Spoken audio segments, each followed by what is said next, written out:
Hey guys, welcome to my last video for 2022 on the CrafTangles YouTube channel. I took a break from card making and decided to create some beautiful coasters that you can use for the new year. I've used the transparent sheets for the first time. This is a product from CrafTangles that I've been very curious about using. So I hope you will bear with me, mistakes and all, and learn something new. So let's get started. So for today I'm going to use this transparent sheet to create some coasters. Total 12 designs. The CrafTangles craft.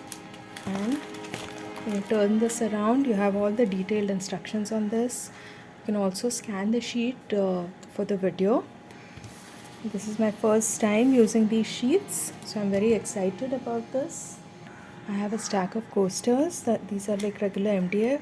This is a blank one. I have some which I've used, which I'm going to repurpose. Things like that, where I tried stuff, I'm going to repurpose this.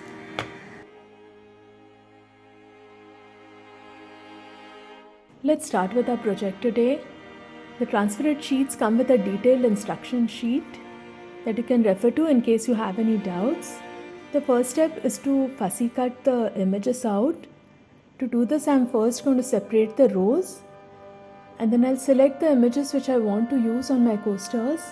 I will fussy cut them, leaving a border of white around the edges. I'm trying to get a good mix of shades so that each of my coasters look different. I'm also keeping in mind the colors which I've used as the background so that the images pop against them. These are the final images that I have selected. Now I'll fussy cut all of them and keep them aside. I'm not yet sure whether I'm going to be taking the names of the cocktails. I'll just cut them and keep them separately in case I decide to use them later. Let's create the backgrounds for our coasters now. What I have here is a small pile of gesso, and I'm going to tint it very lightly with some liquid watercolors. Notice that I'm just adding one drop because I want a very light shade. The color I've used is Poison Ivy, which is a lovely bright green. And now I'll use a flat brush to cover my coaster with this light color. I've already prepped the coasters with one layer of gesso and allowed it to dry completely.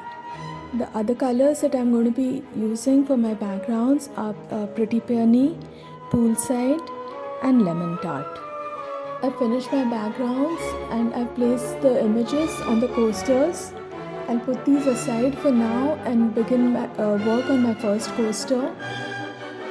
I have used tinted gesso to create my backgrounds, but you can use any other medium like chalk paints. That will also work very fine. And just remember to keep the colors light so that your images pop against it. The first step with the transparent sheets is to remove the thin plastic sheet which covers the front of the image. Leave it away carefully and then place your image color side down on your coaster. Once you're happy with the placement, gently press it down so that the image sticks to the paper. Press with your fingers to ensure that all air bubbles are pushed out. Now I'm going to be using the raised stencil by CrafTangles. I'll just place it on the coaster. Remember to hold down your stencil firmly while you're working, otherwise it will shift and you will not get a crisp stenciled effect. I'm going to be using the unicorn texture paste to do my stenciling. I also decided to tint my texture paste, so I'm going to take a small quantity on my work mat and then I'm going to add some liquid watercolor to it to give it a slightly darker yellow tint. You can of course use it directly. Since the paste dries translucent, it will give a lovely shimmery effect on your coaster. I'll add just a drop of lemon tart ink to my texture paste and then mix it well with my palette knife. I'll use the palette knife to apply the paste through my stencil. Just remember, this texture paste has tiny little sequins in it, so it is very rough in texture and you need to be careful when applying pressure through the stencil. If you press too hard, the paste will get under the stencil and you'll get a muddy blotchy effect. What I found works best is I apply small quantities and then spread it with the edge of my palette knife, and I use the very tip of my palette knife to get into the smaller, harder to get areas. I'm taking care to avoid most of the transferred sheet, but even if you get it on some parts, you can always remove the wet texture paint with your palette knife, or just wipe it away with a slightly damp cloth or a Q-tip. Remember to wash your stencil and your palette knife thoroughly before the texture paste dries on it. I'll leave this to dry completely and then come back. I use the same technique for rest of my coasters. Just change up the medium so that I could get different effects.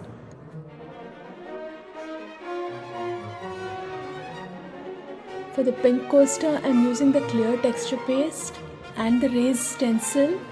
I'll take a little bit of the texture paste on my silicone mat. I will tint it with the Pretty Peony liquid watercolor, which is a lovely pink. I also added a good amount of silver holographic glitter to the texture paste to give it some more shimmer. The rest of the technique is the same. I just applied the paste carefully through the stencil, avoiding the transferred sheet as much as possible, and then left it to dry. For the blue coaster, I used the white texture paste directly without any tinting. This paste is also very translucent and gives a very tone-on-tone finish. For the green coaster, I again used the clear texture paste and added the Poison Ivy liquid watercolor, but this time I did not mix it too much so that I got a slight variation in the colors after I had stenciled it.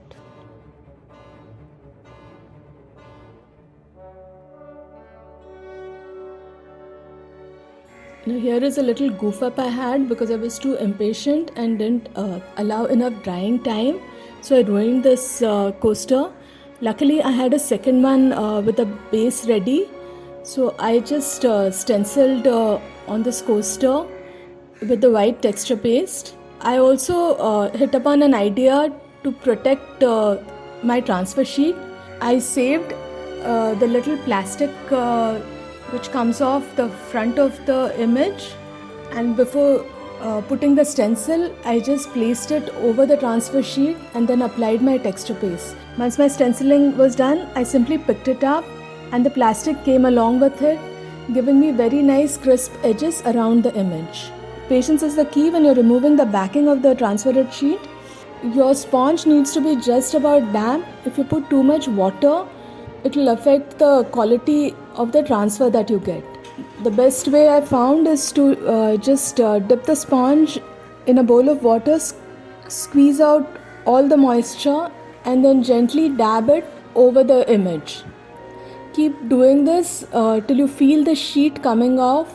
As you dab, you will see that the paper starts becoming more and more translucent, and at one point it will just release and start moving. I can see that the paper is slightly loose on one side at the top, so I'm just going to very gently start peeling it off. Be very careful when you do this, otherwise it will affect the quality of the transfer. I will slowly keep moving the backing paper off, and there, our transfer is complete and our coaster is also ready. To finish up, just tidy the edges of the coaster, knocking off any bits of texture paste that may have accumulated there, and then coat your coasters with 3 to 4 coats of varnish. Any good quality varnish will do. Of course, CrafTangles has a fantastic varnish which you can use. Just remember to dry well between the layers and seal the entire coaster. I hope you enjoyed this video and will give these fantastic sheets a try. There are several different designs available on the CrafTangles site. Please do share your comments on how you would use these transferred sheets in your projects. Looking forward to hearing from you. I hope you have a fantastic 2023. Wishing all of you a very happy new year. Bye.